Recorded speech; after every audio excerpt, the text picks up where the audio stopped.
guys! Welcome back to my YouTube channel. In today's vlog, usapang Affidavit of Support tayo. All what you need to know about Affidavit of Support. Kung ikaw ay isang future traveler, keep watching this video because 2023, bagong taon, bagong offloading reason, si Philippines Immigration, 3 out of 10 ang na-offload everyday because of this document. Lalo na doon sa mga first-time traveler with sponsor. Hindi ko na guys pahabain because I know all of us are excited.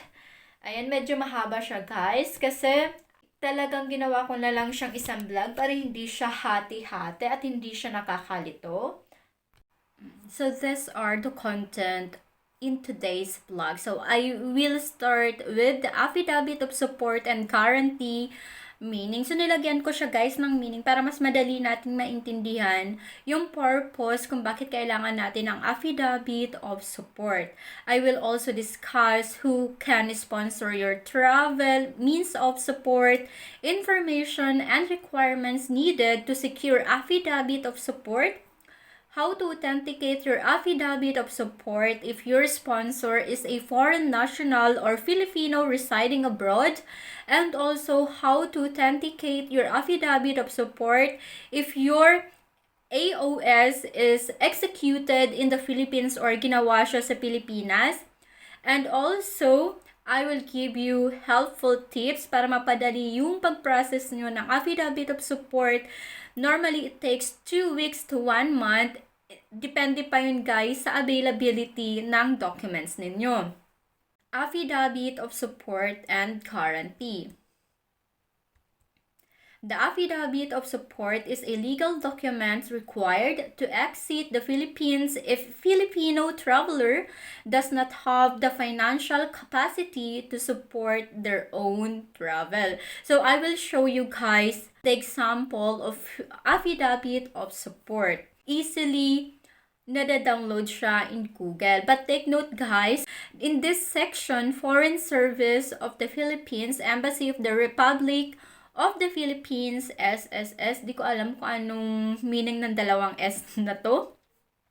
Berlin, Germany. Dito guys, kung saan yung destination country mo or kung saan naka-reside, nakatira yung sponsor mo, dapat yung country niya yung nakalagay dito.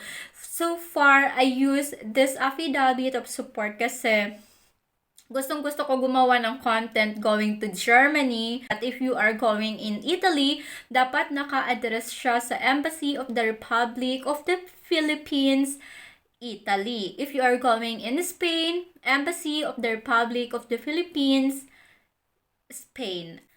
And now, let's go back sa ating PowerPoint. This document can be used either if the sponsor is residing abroad or the affiant you is traveling with your sponsor. Sponsor will shoulder the trip expenses of traveler in part or in full. So, sinabi dito guys, in part, 50% of your expenses, 40% of your expenses. It doesn't matter guys how much man it is as long na meron siyang kinater sa expenses mo. Consider yun guys, na sponsor mo siya, kailangan mo ng Affidavit of Support. And that the traveler will be under their responsibility during the stay in that country. So kahit kasama mo guys si AFAM, pag sa AFAM yung gagastos sa'yo, kailangan mo po ng Affidavit of Support and Guarantee. So by the way, later I will discuss to you paano mag-authenticate ng Affidavit of Support if sa Pilipinas ginawa. So hindi na siya guys stressful kasi I will going to answer your questions. Who can sponsor your travel? So sabi dito guys, hanggang 4th degree ng family pwede kang sponsoran. The acceptable family scheme are as follows. Spouse, if you are married. Parents. Child. Grandparent, grandchildren. Uncle or aunt. First cousin, pwede pa rin siya guys mag-sponsor sa'yo.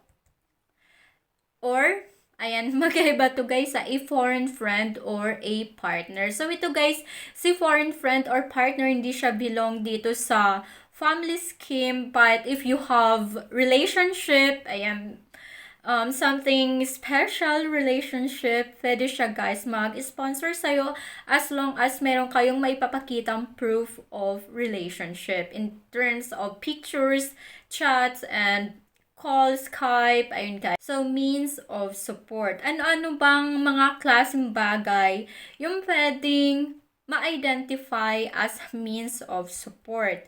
So, ang pinaka-una guys is form of cash.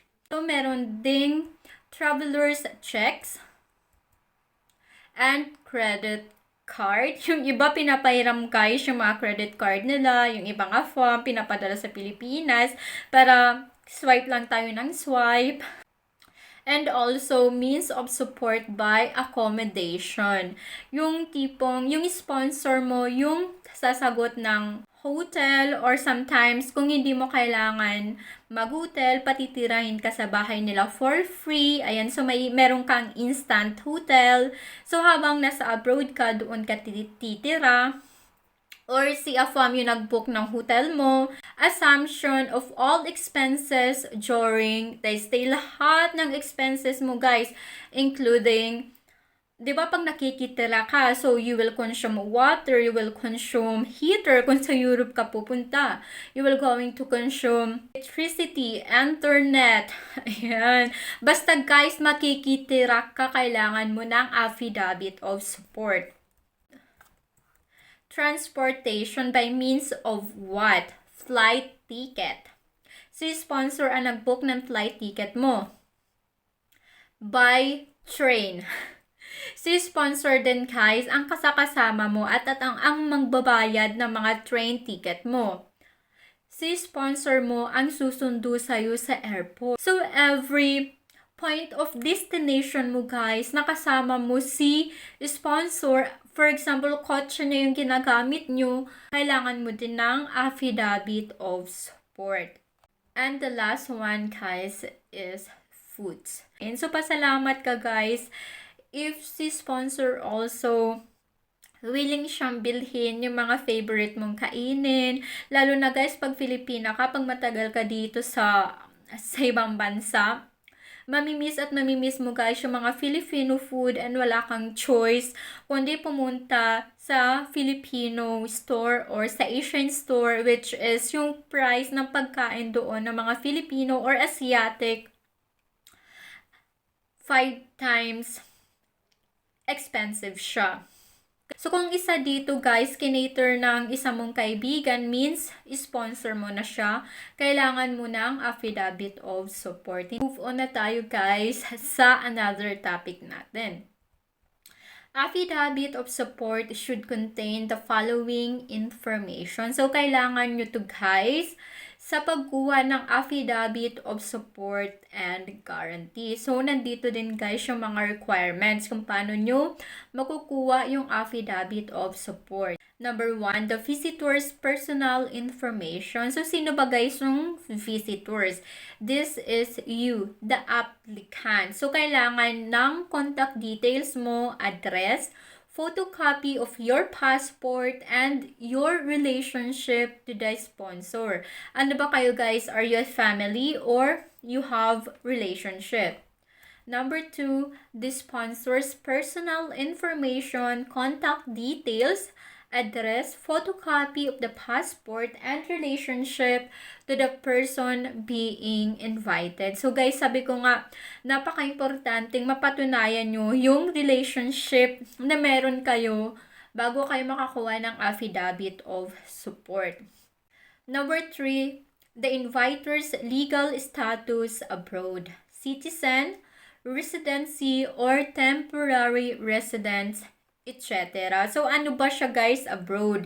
Citizen ba siya ng European Union or Filipino but nagtatrabaho sa ibang bansa abroad? So, kailangan niya guys i-specify what kind of status meron siya sa ibang bansa and bakit kailangan kanyang i-invite.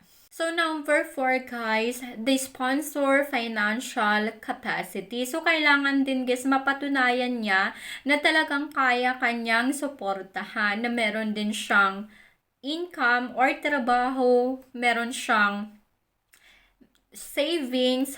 Kung gusto ko niya, guys, patirahin sa bahay niya abroad, dapat meron din siyang property or apartment. Hindi pwedeng i-invite ka niya and then wala din pala siya, guys, sa mga nabanggit ko. Wala din siyang trabaho, wala din siyang saving. So, pag ganun, guys, hindi kanya pwedeng sponsoran. So, para mapatunayan yung, guys, kailangan niya din mag-provide ng proof of income by means of bank statement, copy of bank book, or payslip. Number 5, the sponsor's economic status. If he or she is employed or unemployed. And if employed, guys, ano yung trabahong meron siya? So, he or she need to have employment certificate, company letter in English form. Number 6, the details of the trip, dates of travel, as well as the length of days within the Schengen area should be specified. Guys, take note, number 6 is very important. When it comes to date, dapat nagtatali siya sa number of stays mo sa visa na meron ka. Bago ka pumunta ng airport or mag-travel, check mo, guys, kung tugma yung details dito sa affidavit of support mo and visa. Kasi mostly, isa yan sa mga tinitingnan ng Philippines Immigration Officer. Kung tali ba yung date of exit mo dito sa affidavit of support mo. Number 7, the reason for the invitation, either for tourism or primarily for a visit, reunification with a partner. So, kailangan naka-state din yung reason kung bakit ka in-invite ng sponsor mo o ng inviter mo. Another topic ulit tayo, guys. How to authenticate your affidavit of support if your sponsor is living abroad or a foreigner. Step 1. Download the affidavit of support form and fill in or create your own affidavit of support. So, I will show you, guys, again, the example of affidavit of support. So you can easily download this in Google. Let's go back to my PowerPoint and helpful tips. All documents submitted to the consulate for authentication must be in English. So, hindi pwede, guys, na naka-written in German or in other language kasi hindi yan maintindihan ng ating immigration officer as well, yung mga nagtatrabaho sa embassy. So, let's move to step 2. Once the document was filled in, and already translate in English, ayan, pakita ko ulit sa inyo, guys. This is an example of affidavit of support na meron na siya, guys, mga information ng sponsor. Ayan, medyo kailangan ko siya, guys, lagyan ng red line kasi nga for privacy. But I want to show you how it looks like and relationship engaged or girlfriend. Tapos natin siya fill upan, yung pinakita ko sa inyo. Yung step 2 natin, have your documents notarized by a notary.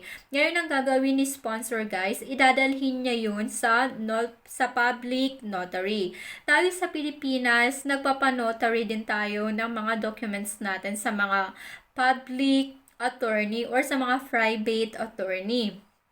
So, hindi ito, guys, masyadong stressful kasi kung may kakakilalang attorney yung FAMU, pwede na siya dun, guys, magpa-notary. And once na-notary na siya, guys, pakita ko ulit sa inyo yung example. Ayan, guys, yung patunay na na-notarize na yung affidavit of support ninyo. Step 3. Once notarized, have it authenticated by the relevant district court. So, dadalhin ulit ni sponsor mo yung affidavit of support sa any district court na available sa bansa nila or sa lugar nila. By the way guys, lahat naman na lugar merong district court. So alam na nila yan guys pag tinawag na district court. After niya guys, ma-authenticate doon sa district court. Ang susunod na gagawin ng sponsor mo is to, ayan, step 4.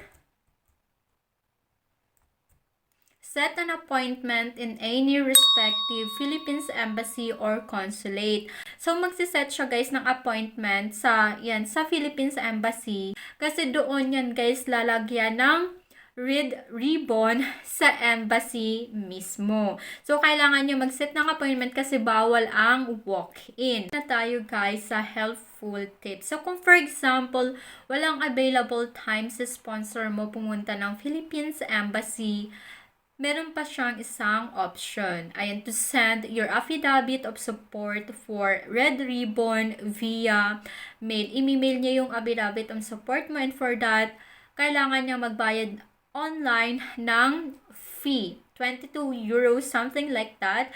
But if pupunta siya guys personally sa Philippines Embassy, doon siya magbabayad ng fee. And step 5 na tayo guys. Mail in or bring the affidavit of support in person in the Philippines Embassy or Consulate. So, dadalhin ng sponsor mo yung affidavit of support mo. Tips: make sure to include one photocopy of each document as well as the proof of payment kung online siya guys nagbayad. Kung hindi naman guys online, hindi niya kailangan magdala ng proof of payment. Step 6. Once the documents have been submitted, the Philippines Embassy Consular Office will process the documents within 7 to 10 business days. But sometimes, in my experience guys, it takes month. But I don't know kasi before naman pandemic time pa. But this time, I think mas madali na guys mag-process ng affidavit of support kasi full load na yung work time nila. And important note, the affidavit of support must be authenticated at the Philippines Embassy in the inviter's country. This is where they put a gold seal and red ribbon on the document. So, hindi pwedeng taga-Germany's inviter magpa-process ng affidavit of support sa USA or in Canada. So, hindi guys. Kung saan nakatira si inviter or si sponsor, doon siya magpa-process ng affidavit of support. So, let's move to another topic. How to authenticate your affidavit of support if executed in the Philippines. Ginawa siya guys sa Pilipinas, or for example, if yung sponsor mo is nasa Philippines. And step 1 natin guys, download affidavit of support template or simply create your own affidavit of support. And step 2 guys, have your documents notarized by a notary. So, sa Pilipinas, alam na natin yan, guys. Kasi yung mga documents natin, pinapa-notary natin yan sa kanto-kanto. But make sure, guys, na doon sa kanto na yun, talagang public lawyer or professional lawyer yung magno-notary ng affidavit of support mo. Hindi sa Quiapo, guys, hindi sa Baclaran, wag kang mag-fake ng affidavit of support mo. Dapat doon talaga sa real lawyer. Tips: present documents providing that the inviting party can afford to sponsor you. So, it's either a fellow Filipino or a foreigner. So, kailangan nila guys magdala ng bank certificate or tax document. And step 3, attach the following supporting documents to be presented in Philippines Immigration. So, ang tip ko guys, kasi pag sa Pilipinas, ginawa yung affidavit of support, mostly sinasabi ng Philippines Immigration, parang mukhang peke yung affidavit of support mo. Parang ganto. Kasi meron nga tayo guys, ganung pag-iisip sa Pilipinas kasi nagkalat guys yung mga peking documents yan sa Quiapo.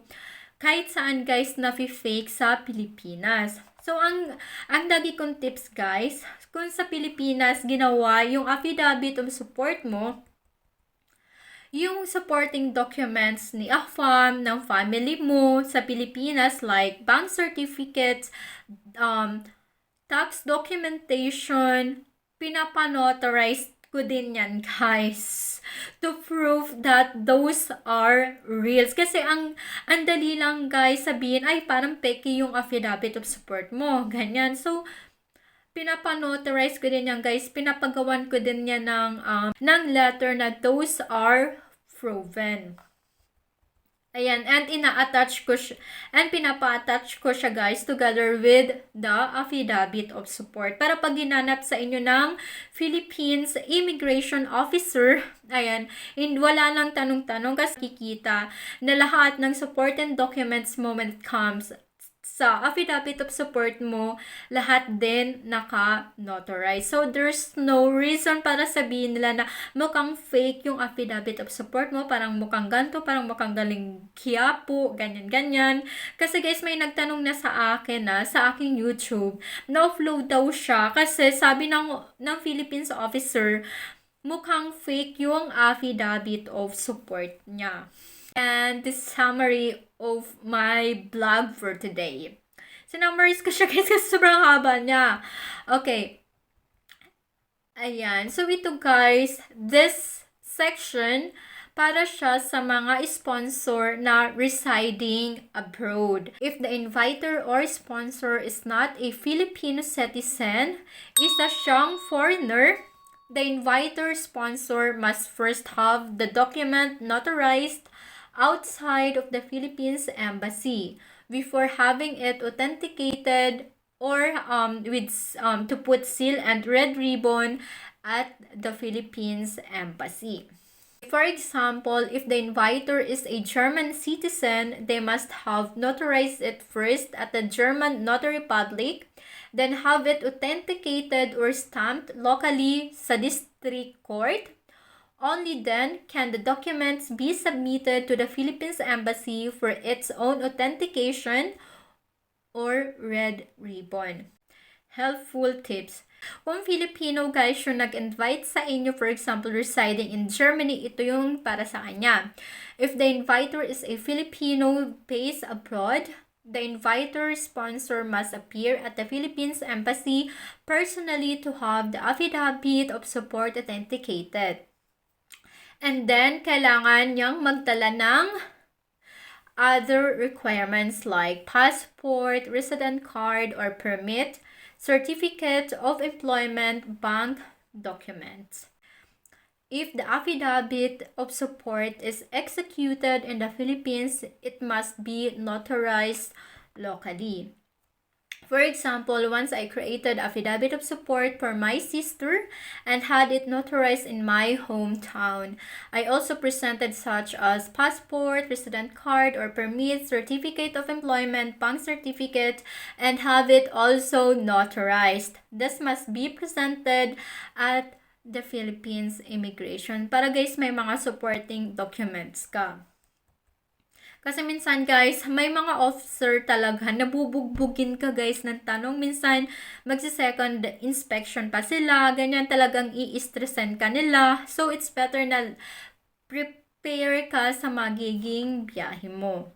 Ayan. So, kung nagustuhan nyo guys yung aking video, ayan, don't forget to subscribe if you are not yet subscribed, and if you have questions, may tanong kayo, ayan, i-comment nyo lang dyan guys sa comment section, and if I have time, I will going to answer all of them. And guys, thank you for watching and see you in my next vlog.